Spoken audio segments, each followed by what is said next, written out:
কুরবানি দেওয়া যাবে না।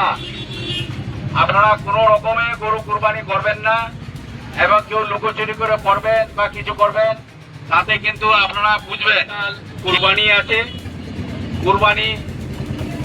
কুরবানিতে আপনাদেরকে আগেও বলা হয়েছে, আবার নতুন করে বলা হচ্ছে যে কোনো রকম গরু কুরবানি দেওয়া যাবে না।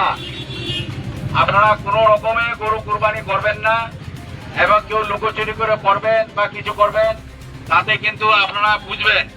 যে কোনো অ্যাঙ্গেল থেকে খবর গেলে পুলিশ সেখানে পৌঁছে যাবে, ড্রোন থাকবে, ক্যামেরা থাকবে, বিভিন্ন অ্যাঙ্গেল থেকে খবর যেতেই পারে, আপনার পাশের বাড়ির লোক খবর দিতেই পারে। হ্যাঁ, এই খবর অনুযায়ী কিন্তু পুলিশ আসবে এবং প্রপারলি কেস হবে।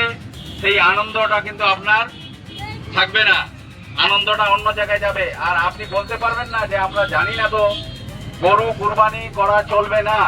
আর খাসি কুরবানি দিবেন, প্রকাশ্যে দিবেন না, কোনো আড়ালে দিবেন যেন কারো অসুবিধা না হয়, রক্ত ড্রেনে যেন না যায়, রক্ত গর্ত করে ওখানে ইয়ে করবেন।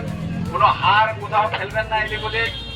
একটা হাড় ফেললেন, একটা কুকুর কোথাও নিয়ে যা মন্দিরে ফেলে দিল, সেটা নিয়ে বিতর্ক যেন না হয়।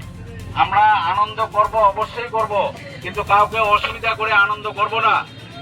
আর সবাই শুনে নেন, গরু কুরবানি দেওয়া চলবে না। কাউকে ফোন করেও বলবেন না যে আমি যদি কোনো জায়গা গোপনে দিব বা কিছু করে দিব, সেটা কিন্তু কেউ দায়িত্ব নিবে না। সে নিজের দায়িত্ব বুঝে নেবেন, সরকারের নির্দেশটা মানবেন আপনারা সবাই। এবং মাংস যখন কেউ আত্মীয় স্বজনের বাড়িতে নিয়ে যাবেন, সাবধানে দেখবেন খাসির মাংস নিয়ে যাচ্ছেন না গরুর মাংস নিয়ে যাচ্ছেন, কেউ কিন্তু ওটা বিচার করবে না।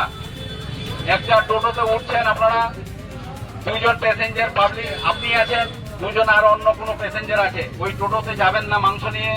বা পার্সোনাল গাড়ি হলে আলাদা ব্যাপার, যেটাতে জনসাধারণ যাচ্ছে সেই গাড়িতে আপনারা যাবেন না, না যাওয়ারই চেষ্টা করবেন, পার্সোনাল গাড়িতেই যাবেন। বা কেউ যদি ফোন করে বলে দিল যে ব্যাগে করে মাংস যাচ্ছে, পুলিশকে বলে দিল, পুলিশ এসে কিন্তু সেখানে আপনার বেশির লাগায় চেক করবে না যে এটা খাসির মাংস আছে না কিসের মাংস আছে। বুঝতে পারছেন? হ্যাঁ, তো আপনারা সাবধানে কুরবানি, আপনি খাসির কুরবানি দেন, কিন্তু কাউকে অসুবিধা করে কোনো রকম কুরবানি দিবেন না, আড়ালে থাকবেন।